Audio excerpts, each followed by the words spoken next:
May ilang pulong niyog na lang ano. So yun po. Kunti na lang ang niyog niya. Then may mga fruit bearings, mangga. Tapos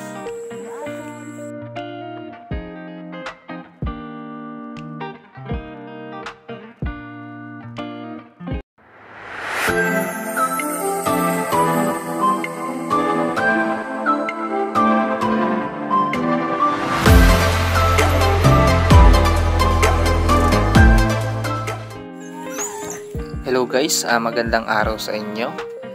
Samahan niyo po ako dito sa panibagong property natin. Dito lang yan sa Katanawan, Quezon.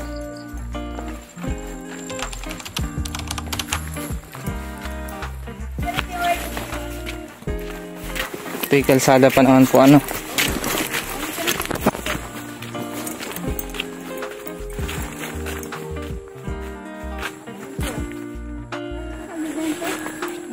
Ito na yung property. So yan yung kalsada. Then ito yung dito yung right of way ano, ganun po. Daanan talaga siya. Kasama pa yan. So bahaya na nga dito ano po. Barangay ano po ito? Agabas ibaba. Agabas ibaba. Ito lang ba sa Facebook lang na po sa Okay, pa slope pa baba. Ayun sa lapit ng daan. Dito na.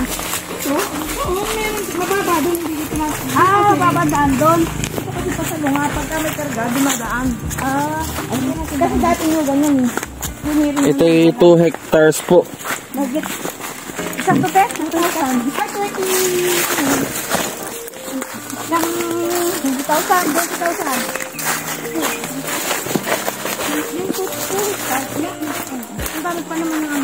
Ang title po nito ay nasa mother title pa sir ang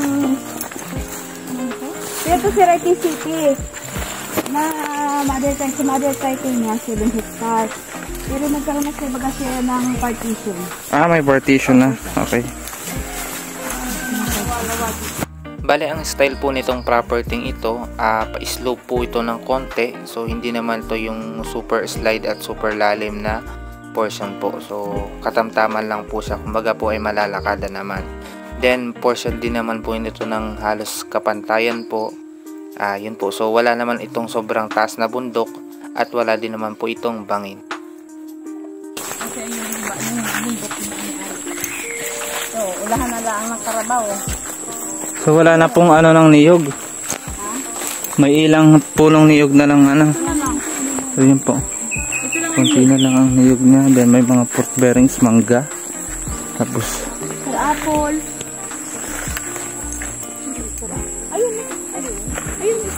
yan, may mga mahugani pa doon. Pero yung mga nyug na yan, hindi na yan sakop.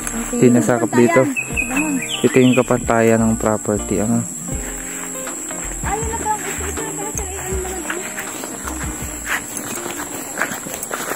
Ulahan na, naging ano na naging din yan sa amin ng Karabaw. Kita pa ano ko ng title po nito. Tapos doon may daan din doon. Oo, pwede din po dumaan dito. May daan din po. Pero pwede din silang dumaan doon. Pagbalik. So ayun, ang finalize ko naman dito sa property ito ay maganda din naman talaga din siyang alagaan at mini-farm lot. So, itong areang ito ay medyo may kabahayan na po ito sa paglabas po. So, ang layo lang po nito sa main road, sa barangay road po ay mga ilang hakbang lamang po. So, nakita nyo naman sa unahan. At yung dinaanan po natin yun ay yun yung pinaka right of way niya at dinadaanan din naman po ng mga ibang tao. Kagandahan po nito, ayon naman sa survey ko sa mga kapitbahay po, ay okay naman po at may malapit na school at yung papasok po dito na barangay road ay napakaganda po ng daan na. So, may konting PD road man pero wala na po ito yung mga bangin, wala na po ito yung mga sira-sirang daan. So, nasa 4 kilometers lang ang simula sa ano na po yun, yung pinaka national road po. Papasok po dito sa barangay road ay maganda na po ang kalsada hanggang property na po. At ang isa po sa pinakamaganda po dito sa property ito ay very affordable po. So, ang presyo lang po nito ay 1 million po. So, sa 1 million po, meron na po kayong 20,000 square meters o 2 hectares farmland. Sa linya ng kuryente, sa tubig, sa phone signal, ay meron na po dito sa ating property. At meron din naman po tayong mga kalapit bahay. So, pwede tayong mag-alaga din dito ng livestock. Kaya lang ay hindi natin masyadong madadamihan. So, medyo may pagka-limit niya. Limit lang siya kasi nga may mga kalapit bahay na din po tayo.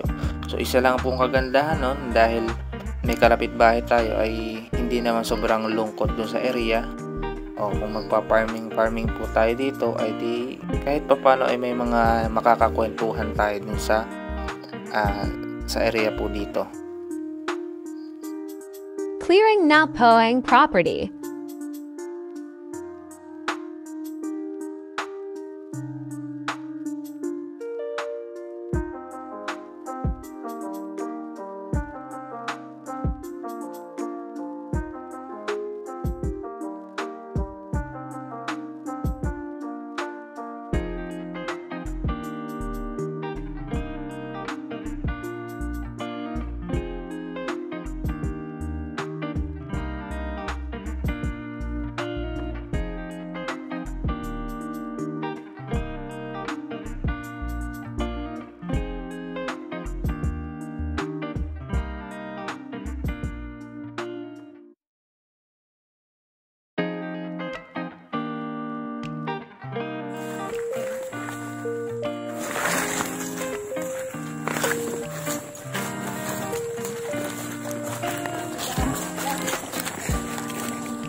Bakit na yun?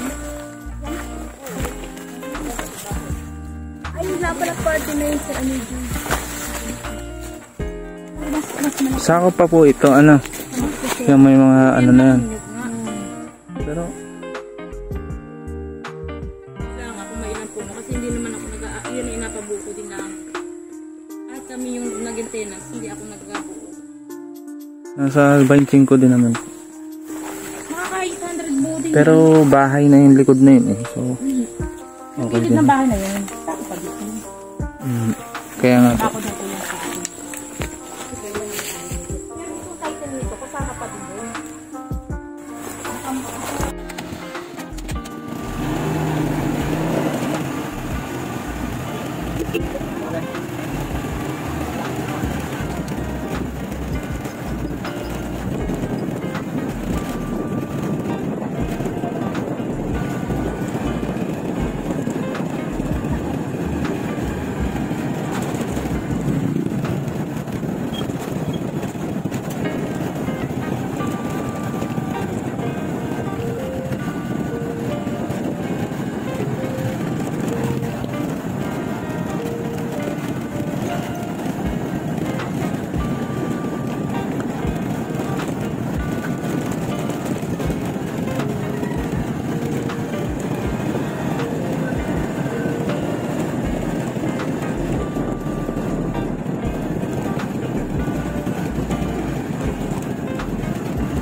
Kung nagustuhan niyo po itong property ito, i-message niyo lamang po ako sa aking number. Available po yan sa WhatsApp at Viber. O kaya naman sa aking Facebook account, Peter Purificacion-Layaw. At huwag niyo rin kalimutan mag-subscribe para lagi po kayong updated sa aking mga bagong upload na property. Baka sa kasunod na upload ko, ayun ang farmland na hinahanap mo. Yun lang, maraming salamat sa panonood.